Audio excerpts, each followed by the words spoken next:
katakan lebih sungguh kemuliaan bagimu di tempat maha tinggi.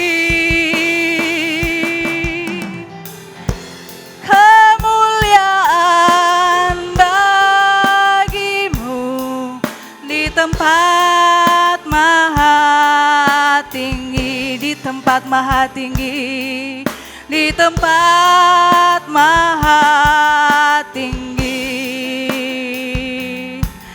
di tempat maha tinggi. Berikan kemuliaan bagi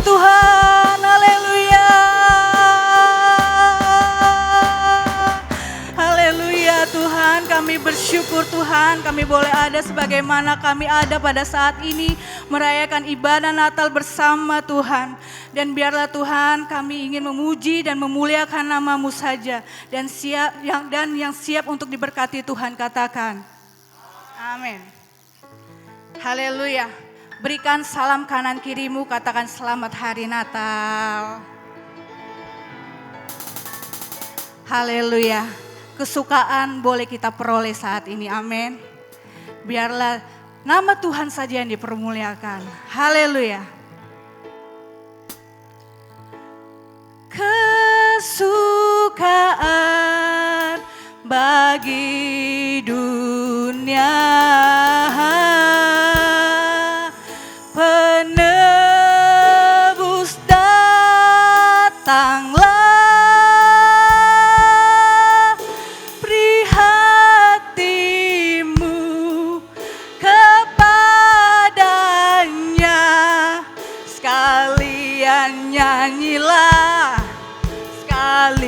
Nyanyilah, sekalian orang bernyanyilah. Haleluya, berikan kemuliaan bagi Tuhan. Biarlah nama Tuhan saja yang kita permuliakan dan kita boleh sama-sama bersuka, amin. Katakan, kesukaan bagi dunia, penebus datanglah, beri hatiku kepadanya, sekalian nyanyilah, sekalian nyanyilah, sekalian orang bernyanyilah. Kesukaan, haleluya. Kesukaan bagi dunia, penebus datanglah, beri hatimu kepadanya, sekalian nyanyilah, sekalian nyanyilah, sekalian orang bernyanyilah. Sekali lagi katakan kesukaan.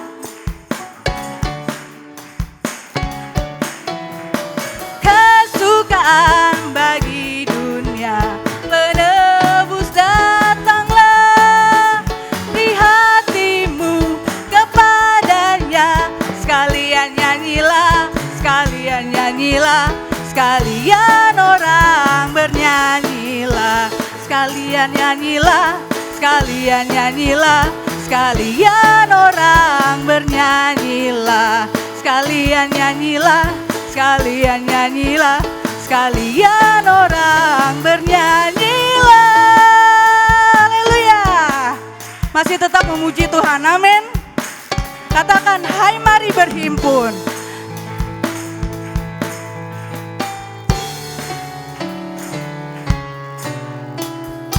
Haleluya. Katakan, hai mari berhimpun dan bersukaria, turut semua ke Betlehem. Marilah pandang Tuhan Raja Surga, sembah dan puji Dia, sembah dan puji Dia, sembah dan puji Dia, ya Tuhanku. Yes, katakan, hai mari berhimpun. Hai mari berhimpun dan bersukaria, turut semua ke Betlehem.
kita. Amin. Puji Tuhan. Silakan duduk, saudara. Masih tetap kita memuji nama Tuhan. Haleluya. Biarlah pujian dan nyanyian kita itu kita persembahkan untuk kemuliaan nama Tuhan. Amin.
Duduk saudara.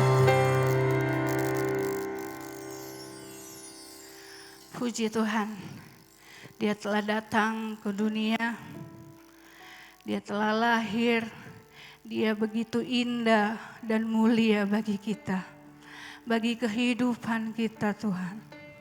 Engkau sungguh teramat indah ya Yesus.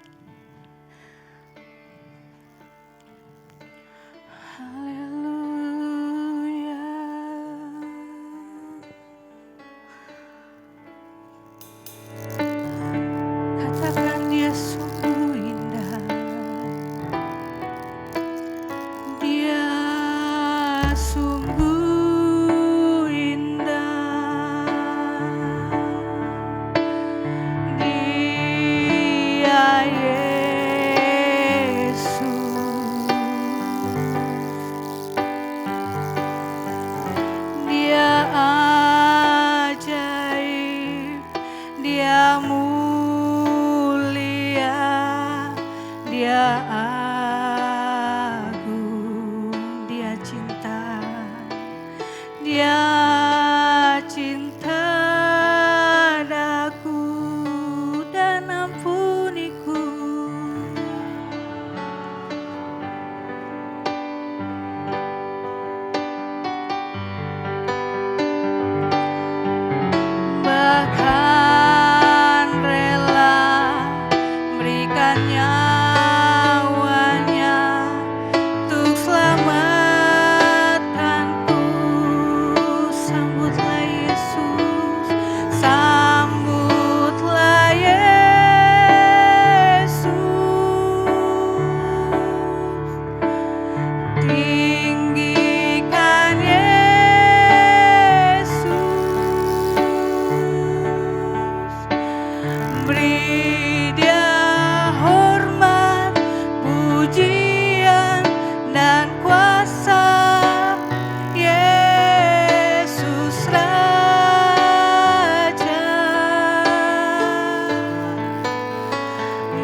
saat ini saya minta saudara katakan lebih sungguh pujian ini. Saya minta saudara nyanyikan lagu ini, saudara tutup mata, biar saudara bisa fokus kepada Tuhan yang kita mau muliakan sekarang. Amin. Haleluya. Mari sama-sama katakan lebih sungguh pujian ini. Katakan, Dia sungguh indah. Sungguh indah, Dia Yesus,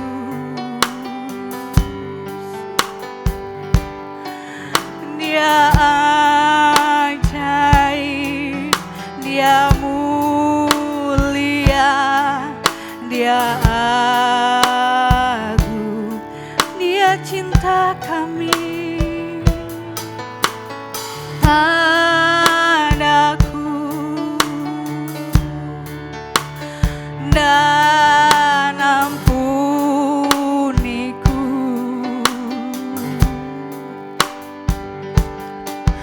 bahkan rela berikan nyawanya untuk selamatkanku. Sama-sama kita bangkit berdiri, katakan, sambutlah Yesus, tinggikan Yesus, beri Dia hormat, pujian dan kuasa. Yesus Raja bagi yang mulia. Kami mengangkat tangan kami Tuhan ke tanganku,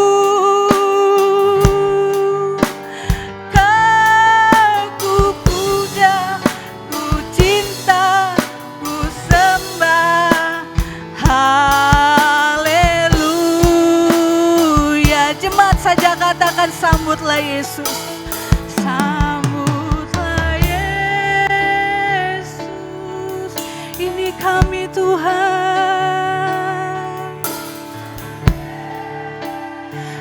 Kami berikan hati kami kepadamu Yesus. Segala pujian dan hormat, kemuliaan, kuasa hanya bagimu Yesus. Haleluya. Bagi yang mulia, ku angkat tanganmu, Kau ku puja, ku cinta, ku sembah. Haleluya. Kau ku puja, Kau Yesus,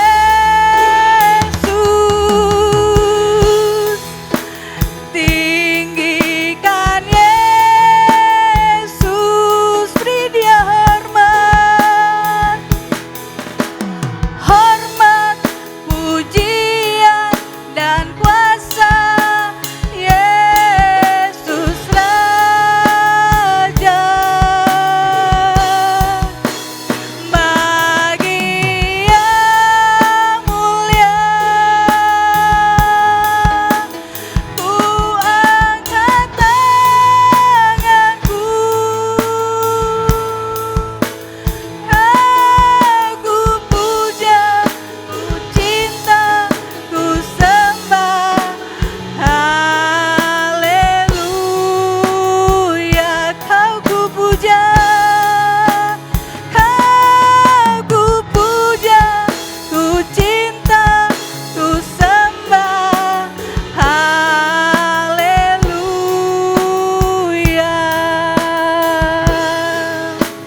Kau ku puja, ku cinta, ku sembah.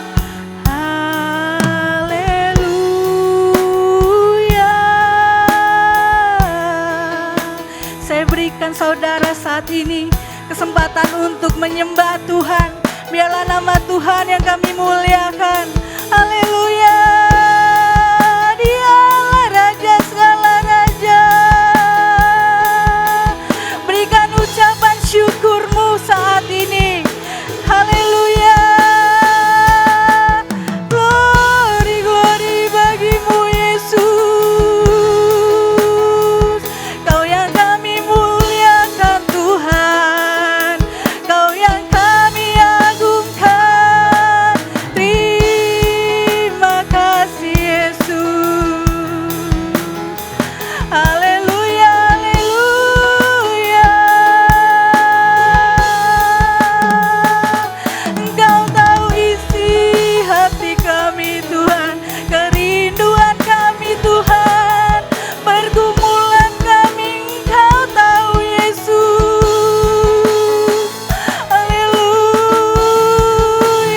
Yesus. Engkau jawaban kami, ada mujizat-Mu Tuhan. Haleluya, haleluya. Haleluya. Hosana bagimu Yesus. Ku nyanyi Hosana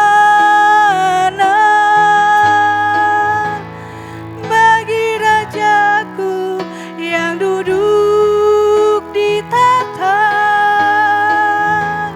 Aku muliakan dan ku agungkan. Kau layak disembah. Kami nyanyi Hosana. Hosana bagi Rajaku yang duduk di tahta. Aku muliakan dan ku agungkan. Kau layak disembah. Sekali lagi katakan, ku nyanyi Hosana. Ku nyanyi Hosana bagi Rajaku yang duduk di tahta. Aku muliakan dan ku agungkan. Kau layak disembah. Kau layak disembah. Disembah. Engkau layak disembah. Haleluya.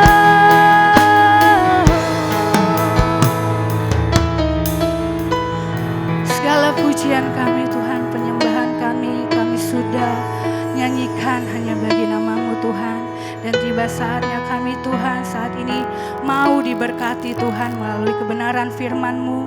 Engkau urapi Tuhan hamba-Mu Tuhan, kiranya apa yang menjadi isi hati-Mu pada saat ini Engkau bisa sampaikan melalui hamba-Mu. Terima kasih Tuhan, segala pujian, syukur, hormat hanya bagi nama Tuhan Yesus Kristus. Haleluya. Amin. Haleluya. Puji Tuhan, selamat pagi, salam sejahtera bagi kita semua. Dalam kasih Tuhan kita Yesus Kristus, kita bersyukur kepada Tuhan kalau pagi hari ini kembali kita dapat ada di rumah Tuhan. Kita beribadah kepada Tuhan, kita merayakan hari ini hari kelahiran Yesus Sang Juru Selamat. Kurang lebih 2000 tahun yang lalu, tepat pada hari ini, Yesus lahir di muka bumi. Sang Raja itu datang. Puji Tuhan. Terima kasih kepada Bapak Ibu Gembala yang memberikan saya kesempatan, kepercayaan untuk dapat membagikan berkat kebenaran firman Tuhan bagi kita semua. Tema khotbah pada pagi hari ini sesuai dengan tema Natal, yaitu The King is Coming. Raja itu sudah datang. Mari kita membuka pembacaan ayat firman Tuhan di dalam Injil Matius pasal yang kedua. Injil Matius pasal yang kedua ayat 1 dan ayat yang kedua. Injil Matius pasal 2 ayat 1 dan ayat yang kedua. Demikian firman Tuhan. Sesudah Yesus dilahirkan di Bethlehem di tanah Yehuda pada zaman Raja Herodes, datanglah orang-orang Majus dari timur ke Yerusalem dan bertanya-tanya, di manakah dia, raja orang Yahudi yang baru dilahirkan itu? Kami telah melihat bintangnya di timur dan kami datang untuk menyembah dia. Puji Tuhan. Bapak Ibu Saudara sekalian, Natal adalah kelahiran sang raja di atas segala raja. Amin. Raja di atas segala raja itu lahir dengan cara yang ajaib. Direncanakan secara ajaib, dinubuatkan secara ajaib, dan kelahirannya juga terjadi secara ajaib.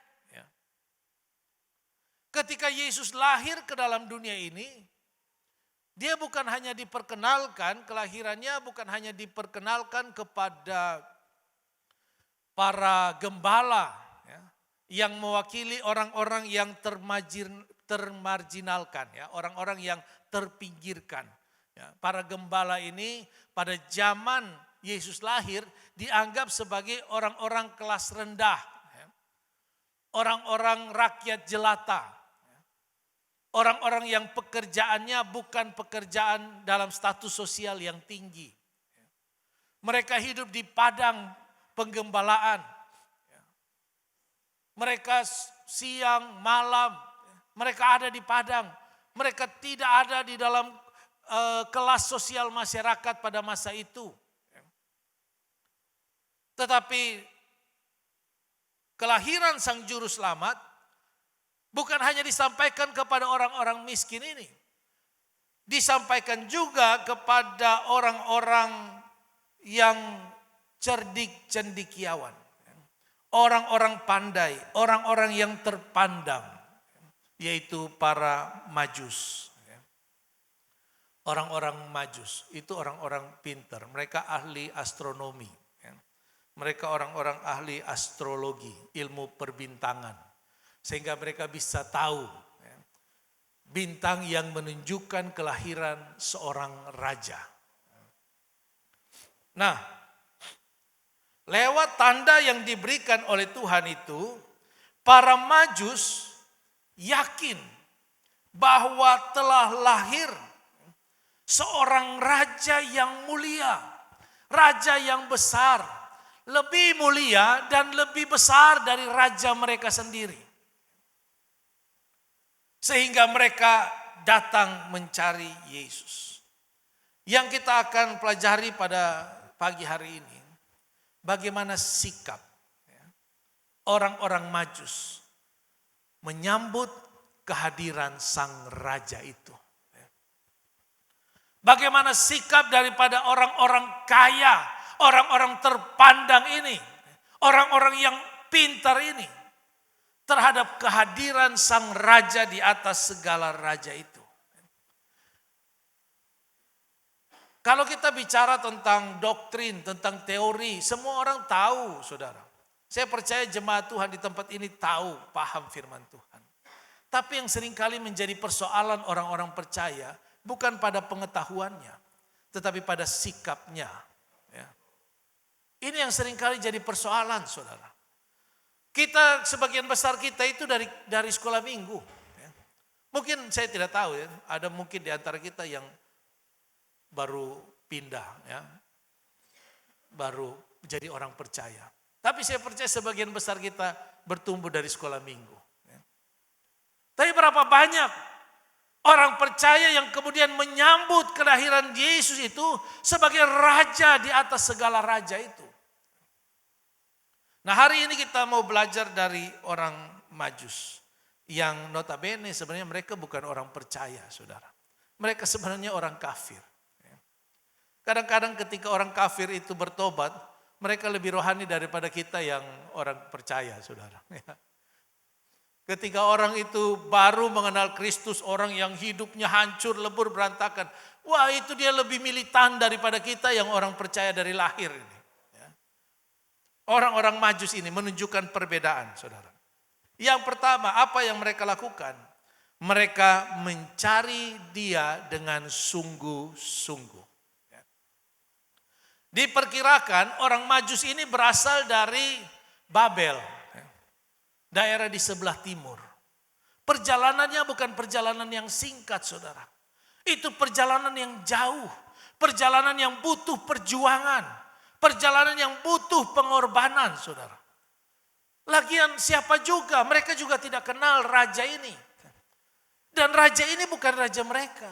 Raja ini mereka katakan raja orang Yahudi. Bukan raja mereka.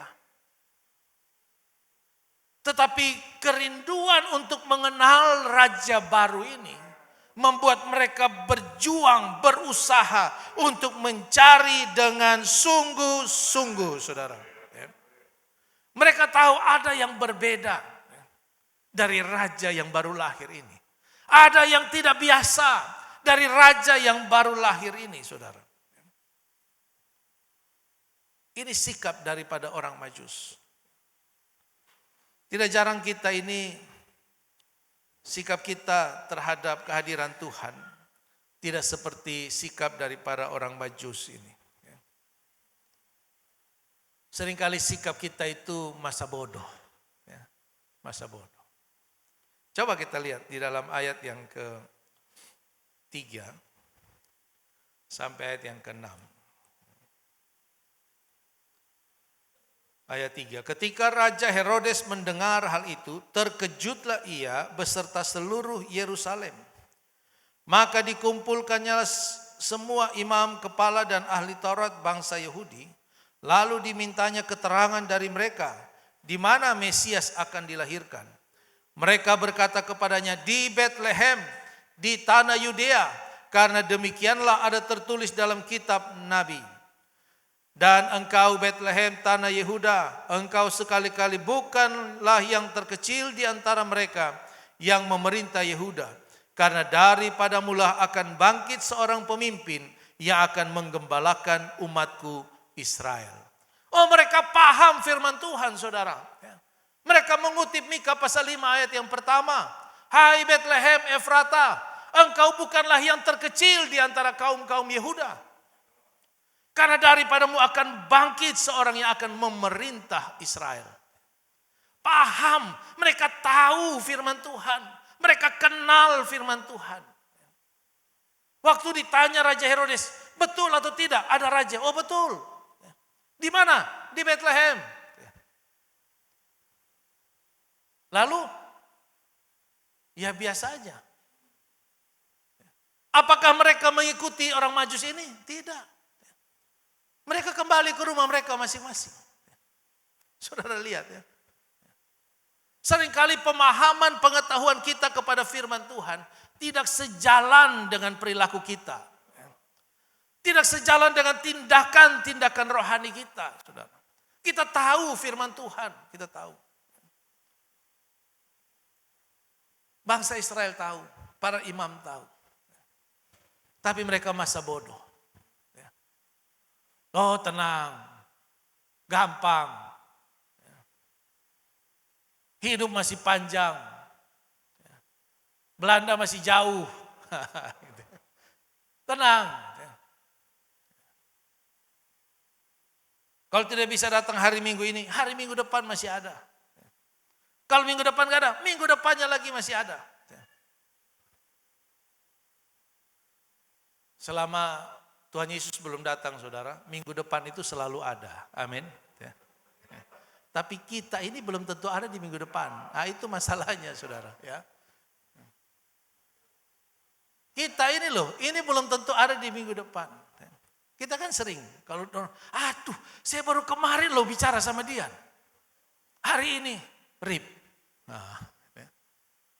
Baru tadi pagi loh telepon-teleponan. Iya, memangnya kalau baru telepon terus gak boleh mati. Ini masalahnya kita, seringkali kita mengabaikan kebenaran firman Tuhan. Karena apa? Karena kemalasan kita. Karena ketidakpedulian kita kepada firman Tuhan, saudara. Seringkali kita tidak menunjukkan sikap seperti para Majus ini. Mereka mencari Yesus dengan sungguh-sungguh, saudara. Saya 2 tahun yang lalu ada di Surabaya. Dan diberi kesempatan untuk dapat membagikan berkat firman Tuhan juga di ada salah satu gereja GPDI di sana. Malam minggunya saya ketemu dengan gembala, kita ngobrol-ngobrol makan. Lalu dia bilang, besok kita ibadah jam 8. Nanti jam setengah 8 kamu sudah datang ya. Jam setengah 8 sudah datang. Oh iya tenang, saya gak mungkin terlambat. Oh iya saya cuma kasih ingat. Karena jam 8 pintu pagar tutup. Saudara lihat ya. Loh ibadah jam berapa? Jam 8. Tapi jam 8 pintu gerbang tutup. Jadi biar kamu yang khotbah, kalau kamu terlambat kamu gak bisa masuk. Ya. Saya bilang, bercanda kamu nih. Nanti kamu lihat besok. Saya masuk jam 8 kurang 5. Saya sudah datang jam 8, setengah 8 ke pastori. Jam 8 kurang 5 itu, jam 8 kurang 10 masuk. Itu gereja udah penuh, saudara. Sudah penuh. Sehingga tidak ada lagi waktu doa pembukaan tuh, Tuhan tolong saudara-saudara kami yang dalam perjalanan. Itu gak ada lagi, saudara. Gak ada. Karena tidak ada lagi yang dalam perjalanan ke gereja, waktu sudah mulai ibadah. Gak ada. Lalu ada jemaat yang tanya, Om, lah kalau ada jemaat yang datang, oke lah kalau jemaat lama. Tapi kalau ada jemaat baru yang datang, terus bagaimana? Dia jawabnya gampang saja. Kalau memang Tuhan percayakan mereka untuk saya layani, minggu depan mereka akan datang lagi. Selesai. Kalau terlambat lagi, minggu depan lagi, datang lagi. Saya tanya, kenapa sih harus se-ekstrim itu? Dia bilang, jangankan kita ini ya, orang dewasa, anak sekolah itu loh, boleh nggak terlambat ke sekolah? Nggak boleh, saudara, nggak boleh. Anak sekolah itu TK, SD, SMP, SMA, nggak boleh terlambat ke sekolah. Saudara yang karyawan, boleh terlambat ke kantor? Boleh? Nggak boleh. Sekarang ada sidik jari itu. Begitu tempel langsung ketahuan jam berapa dia datang. Lewat 1 detik aja ketahuan, saudara. Tapi ketika berjumpa dengan juru selamat, oh tenang, masih doa pembukaan. Masih puji-pujian.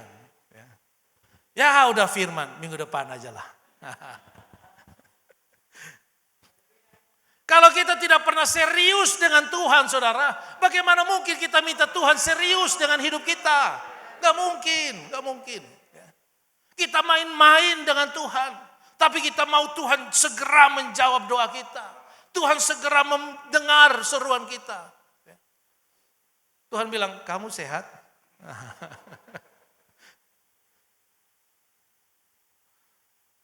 Dua Tawari, pasal 26. 2 Tawari pasal 26. Ayat yang kelima. Kisah tentang Raja Uzia.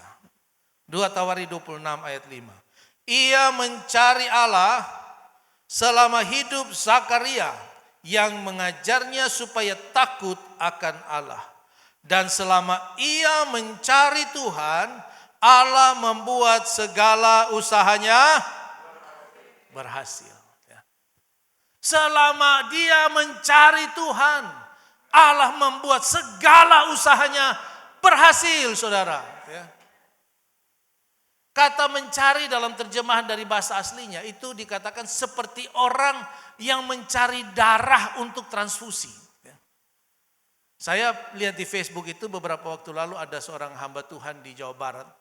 Sebelumnya dia itu mencari darah A yang sudah Jadi orang yang sudah sembuh dari COVID, nah darah A itu darah A-nya itu dibutuhkan untuk ditransfusikan kepada orang ini, saudara. Tapi sampai dia meninggal tidak dapat darah itu. Saudara, di dalam darah itu ada nyawa, ada kehidupan. Dikatakan kata mencari itu seperti orang yang mencari transfusi darah. Itu nggak bisa diganti, nggak bisa. Walaupun sama-sama merahnya dengan sirup, nggak bisa diganti, saudara, nggak bisa. Adanya ini bukan kayak bensin, bisa Pertalite, bisa Pertamax, ya.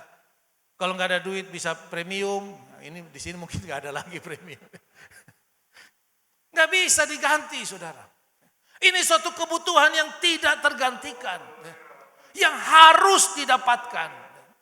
Dikatakan selama ia mencari Tuhan, Allah membuat segala usahanya berhasil. Ada yang tidak mau berhasil, saudara? Ada?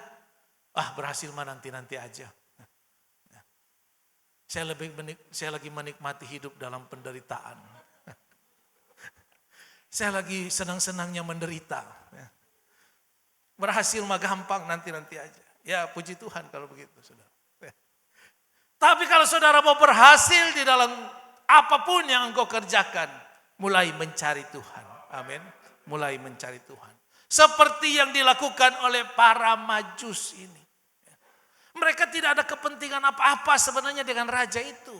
Saudara tahu, setelah mereka datang, mereka sujud menyembah, mereka mempersembahkan. Habis itu apa? Pulang. Tidak lagi dicatat orang Majus ini di dalam firman Tuhan. Selesai. Apa kepentingannya mereka? Tapi mereka menunjukkan sebuah sikap hidup yang benar. Ketika mereka tahu ada raja yang lahir. Raja yang membawa keselamatan bagi jiwa manusia. Mereka datang mencari dengan sungguh-sungguh, saudara. Alkitab katakan, carilah maka kamu akan menerima. Amin. Ketoklah maka pintu akan dibukakan bagimu. Pertanyaannya, betulkah kita mau sungguh-sungguh mencari Tuhan?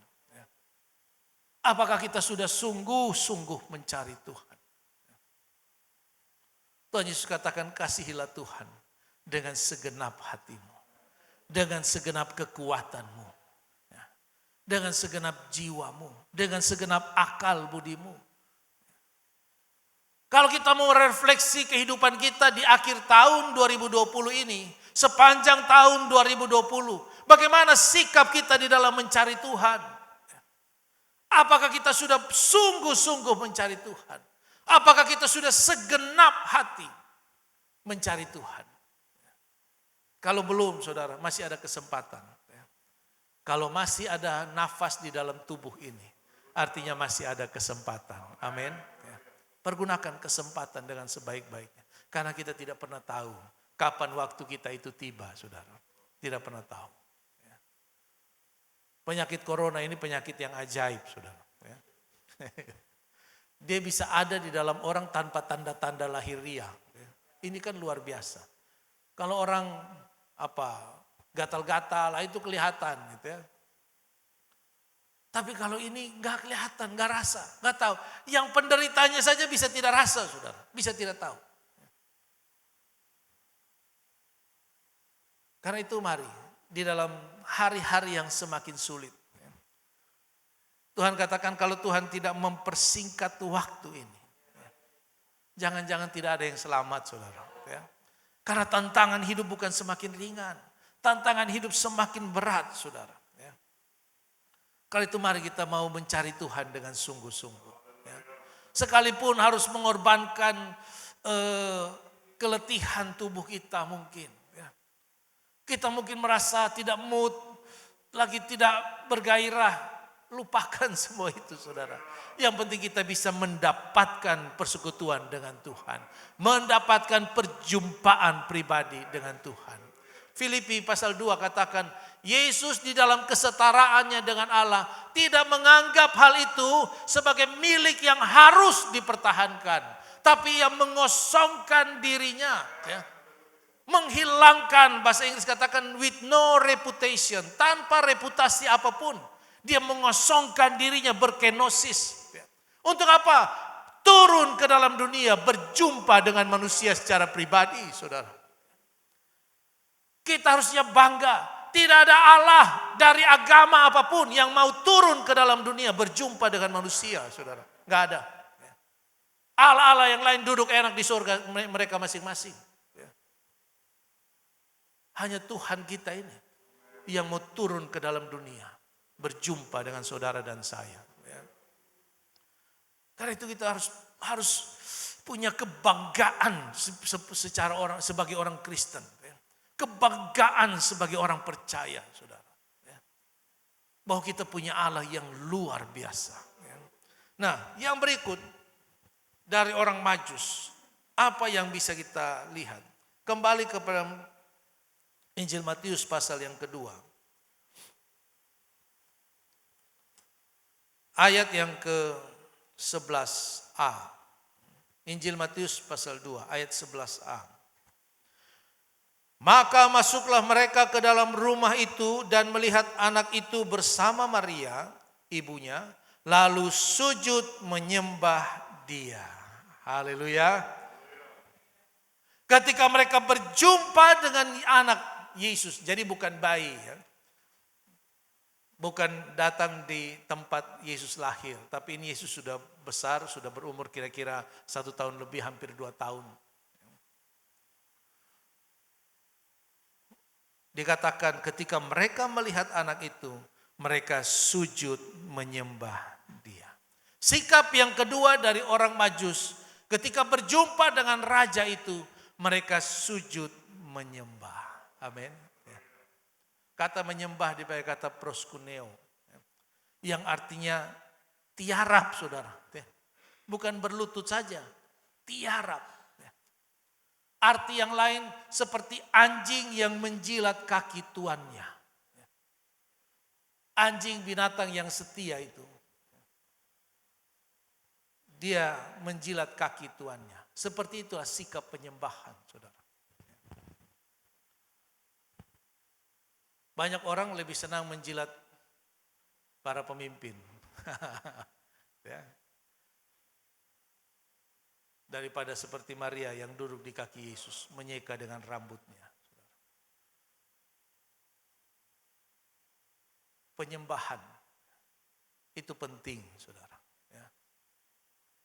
Ketika berjumpa dengan sang raja di atas segala raja itu, sikap apa yang kita berikan? Sikap penyembahan. Di Jogja itu Raja Hamengkubuwono, mereka punya abdi-abdi. Ya. Ketika masuk ke dalam pelataran istana, ada raja duduk. Itu mereka datang bukan jalan, saudara. Bukan lari. Berlutut. Jalan berlutut mulai dari pintu masuk itu loh. Jarak pintu masuk ke kursinya raja itu mungkin sekitar 20 meter, 30 meter. Berlutut. Sambil tunduk. Kalau ini kan kita kayak anak SMA dihukum sama guru dulu. Ayo jalan berlutut ke kelas. Berlutut. Tidak lihat. Sampai di posisinya baru angkat kepala. Pas pulang berlutut. Berlututnya apa? Bukan balik belakang, mundur. Kalau kepada manusia saja orang bisa bersikap seperti itu. Kenapa kita orang percaya kepada Tuhan tidak bisa bersikap dengan penuh hormat kepada Tuhan? Kita seringkali tidak menghormati Tuhan. Kita menunjukkan sikap yang tidak menghormati Tuhan. Ketika orang Majus datang, mereka sujud menyembah. Waktu Yesus berjumpa dengan perempuan Samaria, dalam Injil Yohanes pasal yang keempat. Dia berbincang-bincang dengan perempuan Samaria. Lalu muncullah sebuah pandangan daripada Yesus. Dari ayat yang ke-21.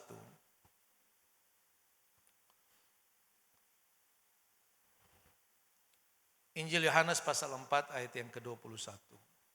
Kata Yesus kepadanya, percayalah kepadaku hai perempuan, Saatnya akan tiba bahwa kamu akan menyembah Bapa bukan di gunung ini dan bukan juga di Yerusalem. Kamu menyembah apa yang tidak kamu kenal, kami menyembah apa yang kami kenal. Sebab keselamatan datang dari bangsa Yahudi. Tapi saatnya akan datang dan sudah tiba sekarang bahwa penyembah-penyembah benar akan menyembah Bapa dalam roh dan kebenaran. Sebab Bapa menghendaki penyembah-penyembah demikian. Amin.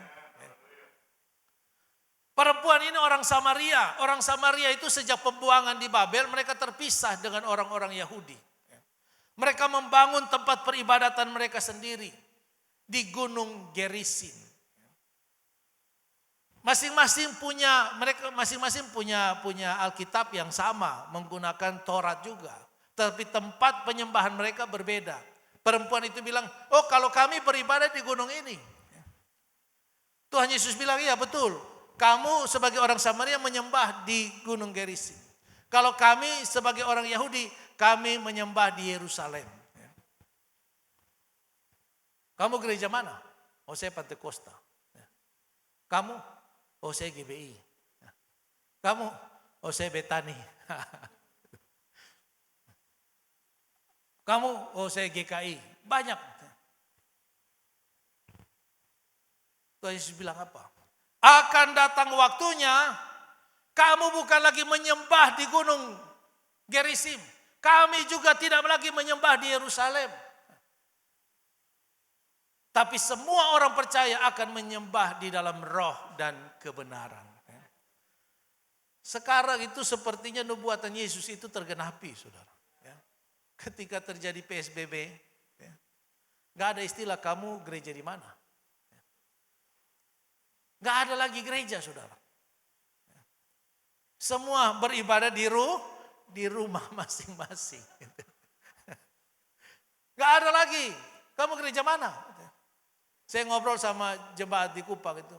Kami habis ikut ibadah live streaming di gereja kita. Kami juga ikut live streaming di gereja di Surabaya. Habis itu kami sore ikut di gereja di Jakarta juga. Wah, keren ya. Hari-hari ini orang bisa ibadah dari Kupang, bisa ibadah di Surabaya, bisa ibadah di Jakarta. Tapi itulah penggenapan firman Tuhan. Seringkali kita terikat dengan waktu khusus, terikat dengan tempat secara khusus. Padahal penyembahan itu bukan soal di mana, saudara. Bukan soal kapan. Tapi bagaimana roh kita berjumpa dengan Roh Kudus. Bagaimana sikap hati kita di dalam menyembah kepada Tuhan. Itu yang penting. Yesus bilang bukan soal di mana. Bukan soal kapan. Tapi soal apakah rohmu berjumpa dengan Tuhan. Apakah sikapmu ibadah ada di dalam kebenaran atau tidak. Kalau kita mengaku Yesus itu adalah Raja, harusnya ada sikap penyembahan yang muncul di dalam ibadah-ibadah kita. Di dalam kehidupan sehari-hari. Yesus katakan menyembah di dalam roh. Bukan cuma sekedar di dalam pengetahuan kita. Bukan cuma sekedar dalam sikap jasmani kita. Tapi di dalam rohani kita. Itu akan mengubah sikap-sikap kita. Di dalam menyembah Tuhan, saudara. Nah, yang terakhir, sikap daripada orang Majus ketika berjumpa dengan Yesus, Raja di atas segala. Raja itu Matius pasal 2, kembali ayat yang ke-11 bagian yang B. Mereka pun membuka tempat harta bendanya dan mempersembahkan persembahan kepadanya, yakni emas, kemenyan, dan mur. Haleluya. Sikap yang berikut yang mereka perlihatkan kepada raja itu adalah memberikan korban persembahan. Memberikan persembahan kepada raja itu hal yang wajar, saudara. Itu memang hal yang sudah seharusnya. Orang tidak boleh datang mengunjungi raja tanpa membawa persembahan. Nggak boleh, saudara. Ketika Ratu Sheba itu datang mengunjungi Salomo, dia bukan datang dengan tangan kosong, saudara. Dia datang membawa berbagai harta benda, sebagai bentuk penghargaan dan penghormatannya kepada raja. Ketika Naaman datang mencari Elisa untuk disembuhkan oleh Elisa, dia bukan datang dengan tangan kosong, saudara. Dia datang membawa kereta-kereta yang berisi penuh dengan persembahan-persembahan. Itu sikap ketika kita menghadap raja di atas segala raja. Kalau kita mengakui dia adalah raja, lalu apa yang bisa kita persembahkan? Apa yang mau kita persembahkan kepada Tuhan? Apa yang berarti dalam hidup kita, yang menurut kita pantas untuk kita persembahkan kepada Tuhan? Apa? Saudara yang tahu. Kalau saudara tidak tahu, tanya kepada Tuhan. Tuhan, apa yang menurut Tuhan paling berharga dalam hidup saya? Karena keberhargaan di dalam kehidupan kita itu kadang-kadang berbeda, saudara. Bagi Abraham, yang paling berharga bukan ternaknya, bukan hartanya, tetapi anaknya Ishak. Tuhan katakan, hai Abraham, ambillah anakmu yang satu-satunya, yakni Ishak. Tuhan jelaskan jelas, saudara. Dia nggak mungkin salah tafsir. Oh mungkin Ismail ya. Gitu. Tuhan bilang, Abraham, ambil anakmu yang engkau kasihi, yang satu-satunya, yang namanya Ishak. Bawa dia, persembahkan kepada Tuhan. Wih, kalau saya jadi Abraham itu, Tuhan ini suara Tuhan apa suara setan? Saya tunggu 75 tahun. Bukan waktu yang singkat, saudara. Lalu kok bisa kasih segampang-gampang itu aja? Kayaknya bukan suara Tuhan. Ini bukan suara Tuhan. Saya kesaksian. Kami di Kupang itu ada persekutuan pemuda. Kami diminta untuk jadi mentor di sebuah persekutuan pemuda yang pelayanannya itu setahun 2 kali melayani ke desa-desa. Masuk ke desa yang paling sulit. Kami pernah masuk dengan mobil itu di jalan setapak. Itu kami masuk 2 kilo lebih pakai mobil. Saya pikir mobil mau hancur-hancur lah, itu berkat Tuhan. Kalau rusak ya dibenerin.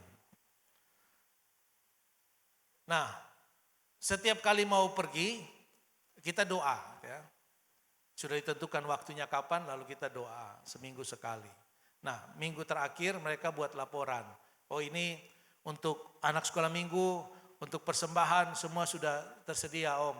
Untuk transport pergi dan pulang sudah cukup. Untuk yang dibagi-bagikan kepada hamba-hamba Tuhan, puji Tuhan sudah tersedia. Oh ya baik, puji Tuhan. Kita berdoa semua.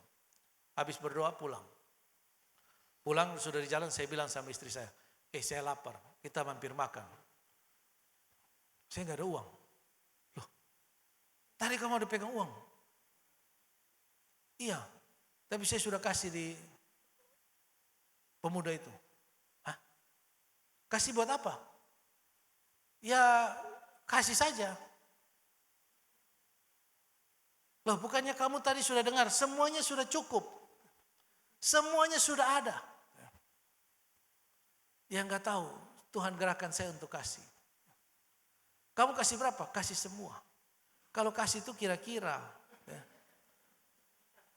Masa habis kamu kasih terus kita nggak bisa makan? Ya maaf, tapi saya tergerak. Kamu tergerak apa menggerakkan dirimu? Saya marah saudara.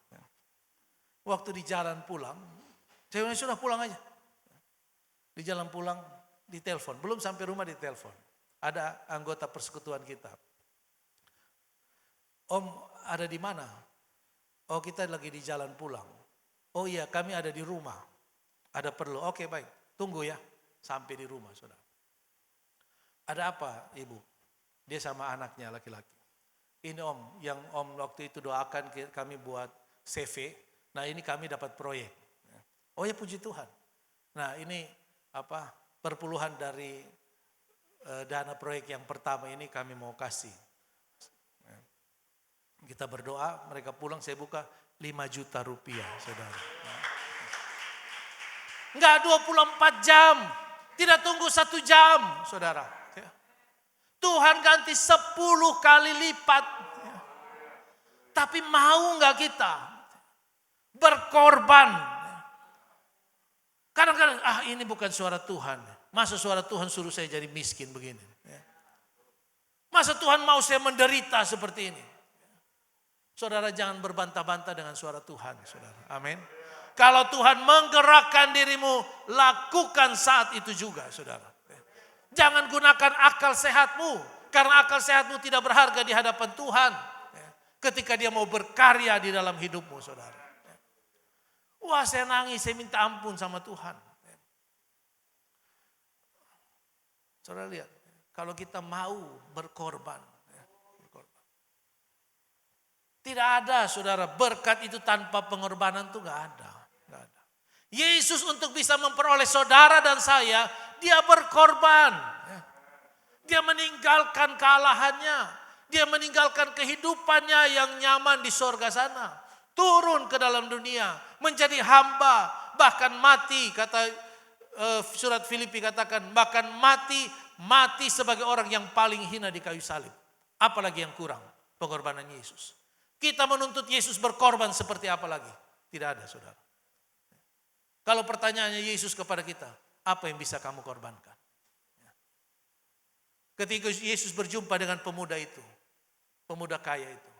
Oh ternyata keterikatannya bukan kepada orang tuanya, bukan kepada kekasihnya, tapi kepada harta bendanya.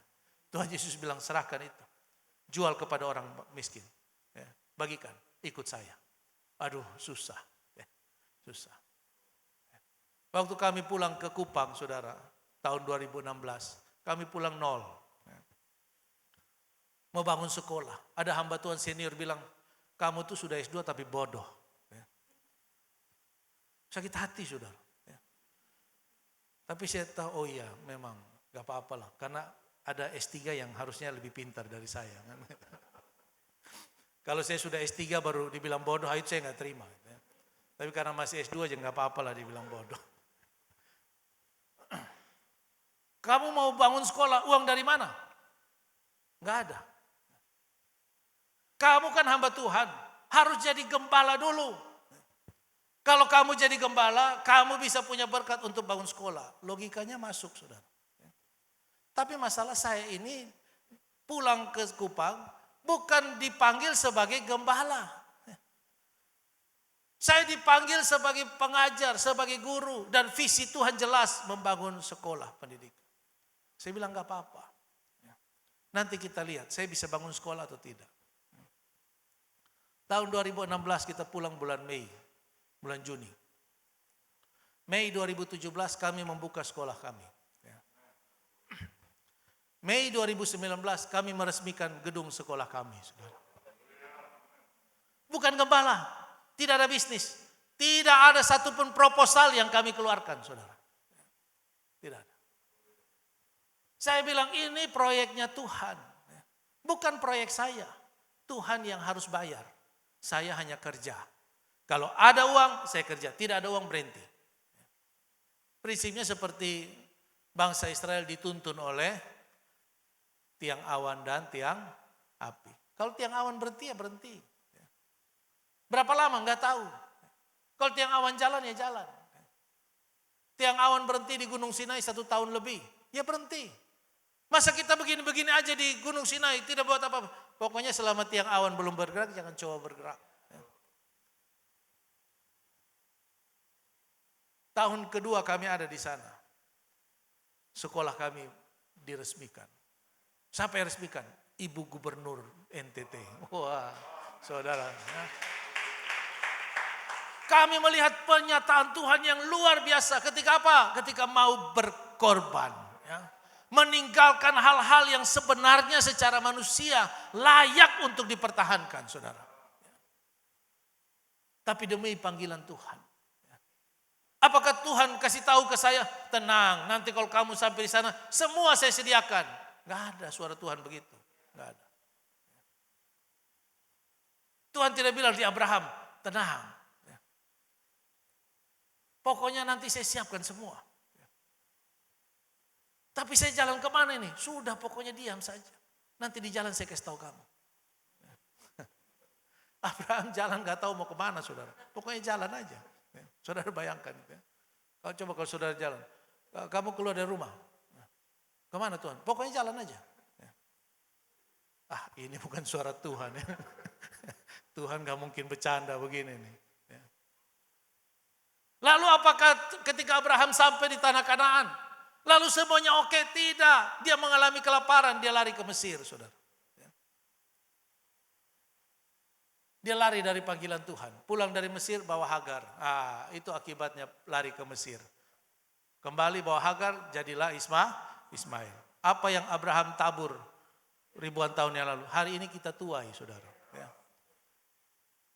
Karena orang yang tidak mau taat kepada firman Tuhan. Ketika Ishak terjadi kelaparan, dia mau lari ke Mesir, Tuhan bilang jangan, tinggal di situ. Lalu Alkitab katakan apa? Maka menaburlah Ishak di tanah itu. Dan Tuhan memberkati, menghasilkan 100 kali lipat. Alkitab katakan, maka Ishak menjadi kaya, semakin kaya, dan menjadi sangat kaya.